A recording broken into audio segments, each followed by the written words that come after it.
Hello students, last video में हमने potentiometer का प्रिंसिपल और एक यूज किया था जो कि क्या था, to compare EMFs of two cell, और उसका जो सर्किट डायग्राम है अभी तक हमारे बोर्ड पे बना हुआ है।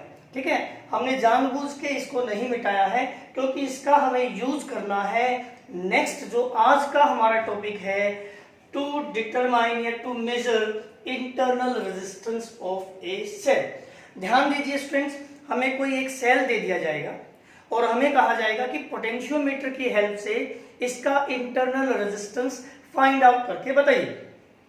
ठीक है स्टूडेंट्स, एक सेल गिवन है।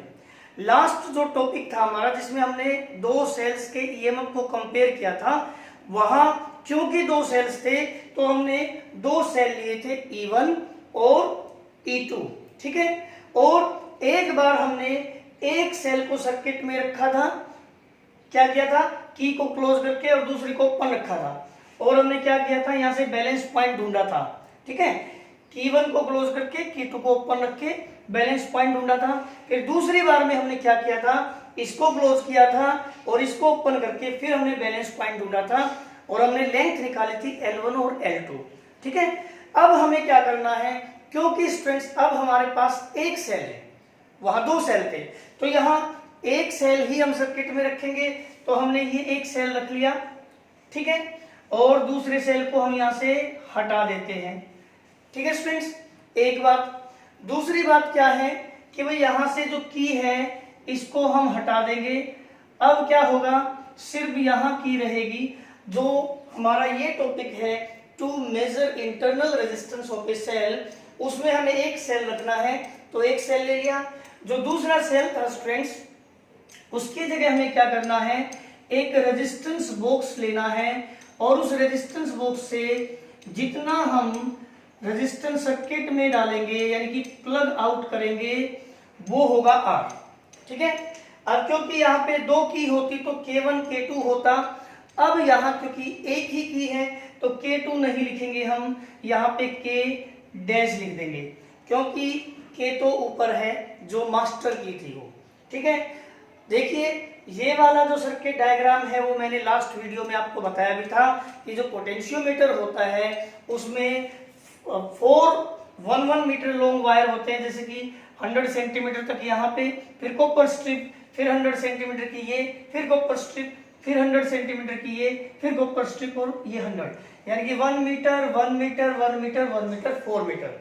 ठीक है, ये रियोस्टेट था जो कि सर्किट में करंट को मेंटेन करने के लिए, कांस्टेंट रखने के लिए था। ये एमीटर है जो बताता है कि सर्किट में करंट कितना है, और ये है ड्राइवर सेल, मेन सेल, जो कि सर्किट में करंट सेंड करता है, यानी कि सर्किट में जो करंट फ्लो करता है ना पोटेंशियोमीटर में से, वो इसके कारण ही होता है। ठीक है स्टूडेंट्स, अब हम हमारे नेक्स्ट जो टॉपिक है to measure internal resistance of cell, उस पे आते हैं। सबसे पहले हमें क्या करना है, जो ये मास्टर की है इसको क्लोज करना है, तभी करंट फ्लो होना स्टार्ट होगा स्टूडेंट्स। ये जो सेल है हमारा ड्राइवर सेल, ये करंट ड्रॉ करना स्टार्ट कर देगा। तो सबसे पहले क्या करना है, फर्स्ट क्या करना है आपको, क्लोज द की, इसको क्लोज करना है, क्लोज की के, हमने मास्टर जो की है इसको क्लोज किया है, एंड ये जो के डैश है इसको ओपन रखे, कीपिंग के डैश ओपन, के डैश को ओपन रखे, के डैश को हमें ओपन रखना स्टूडेंट्स। और क्या करना है, हमें एक ऐसी पोजीशन ढूंढनी है जो की हेल्प से जहां पे गैल्वेनोमीटर डिफ्लेक्शन ना दिखाए, यानी कि स्टूडेंट्स जब आपने इसको ओपन रखा तो ये वाला जो है रेजिस्टेंस सर्किट में नहीं है, तो ये जो सेल है आपको यहाँ कहीं बैलेंस करके देखना है जोकी की हेल्प से, जैसा कि आपने किसमें किया था, to compare EMFs of a cell में किया था। तो इसकी को ओपन रख के हमने क्या देखना है, नल पॉइंट। ठीक है, तो क्या करना हमें, हमने कहा है फर्स्ट क्लोज की के, पहले इसको क्लोज करेंगे, कीपिंग के डैश ओपन, इसको ओपन रखना है। ठीक है, और क्या करना है, now locate the position, on potentiometer wire where galvanometer shows no deflection. तो क्या करना है, नाउ लोकेट द पोजीशन, हमें क्या करना है, पोजीशन देखनी है on potentiometer wire, potentiometer wire where galvanometer shows no deflection, जहां पे गैल्वेनोमीटर डिफ्लेक्शन नहीं दिखाता है। और मान लिया ये जो है इस इतनी लेंथ पे यानी कि L1 लेंथ पे डिफ्लेक्शन नहीं दिखाता है, तो हमने कहा लेट दिस लेंथ इज, ये जो लेंथ है स्टूडेंट्स हमने उसको मान लिया this length is equal to L1। ठीक है, अब क्योंकि ये की क्लोज नहीं है, ओपन है, तो अगर की क्लोज नहीं है तो ये जो सेल है इसके कारण कोई करंट ड्रॉ नहीं होता है सर्किट में, मतलब इसका ईएमएफ है ये। ठीक है, आपको बताया गया था लास्ट टॉपिक्स, लास्ट चैप्टर में ईएमएफ और टर्मिनल पोटेंशियल डिफरेंस में डिफरेंस। ईएमएफ कब होता है, जब की ओपन हो, ठीक है, और टर्मिनल पोटेंशियल डिफरेंस कब होता है, जब की क्लोज हो। ठीक है, तो okay, let this length is L1। आपको पता है पोटेंशियोमीटर का प्रिंसिपल क्या कहता है कि potential difference across any two point या between any two point of wire is directly proportional to length, यानी कि potential difference is directly proportional to length, ये आपने पढ़ा है। तो यहाँ पे जब आपने की को ओपन रखा है तो ये जो इस सेल का पोटेंशियल डिफरेंस क्या है, ईएमएफ ही है। तो जो ईएमएफ है यानी कि potential difference is directly proportional to length. ध्यान दीजिए हमने क्या किया है, इसको क्लोज किया, इसको ओपन रखा। ठीक है, इसको ओपन रखे हमने गैल्वेनोमीटर को देखा है कहां बैलेंस होता है। ठीक है, with the help of jockey मान लिया वो यहां पे बैलेंस होता है L1 लेंथ पे। ठीक है, तो हमने पोटेंशियोमीटर का एप्लीकेशन पढ़ा है कि potential difference is directly proportional to length. तो potential difference is directly proportional to length. आप कहोगे सर ये पोटेंशियल डिफरेंस थोड़ी ना है, तो ईएमएफ है, तो मैं कहूंगा कि EMF is potential difference when circuit is open. ठीक है, तो यहां से सर्किट ओपन है तो ये पोटेंशियल डिफरेंस है, तो potential difference is directly proportional to length और E is equal to K L1, इसको हमने नंबर 1 नाम दे दिया।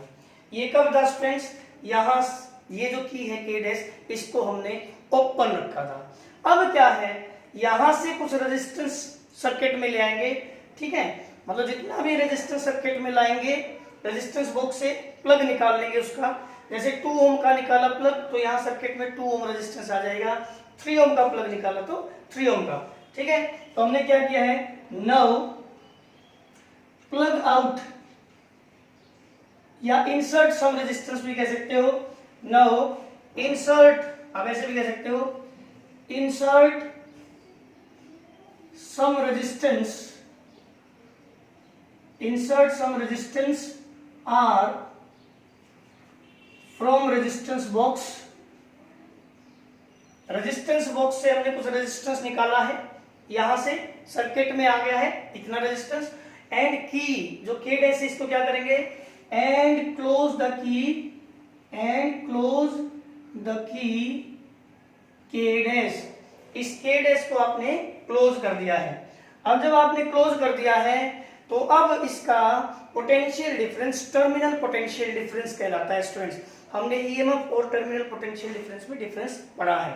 ठीक है, अब इसको क्लोज करने के बाद आपको पता होगा ईएमएफ हमेशा ज्यादा होता है और टर्मिनल पोटेंशियल डिफरेंस कम होता है, क्योंकि सर्किट में कुछ पोटेंशियल ड्रॉप हो जाता है इंटरनल रेजिस्टेंस के कारण।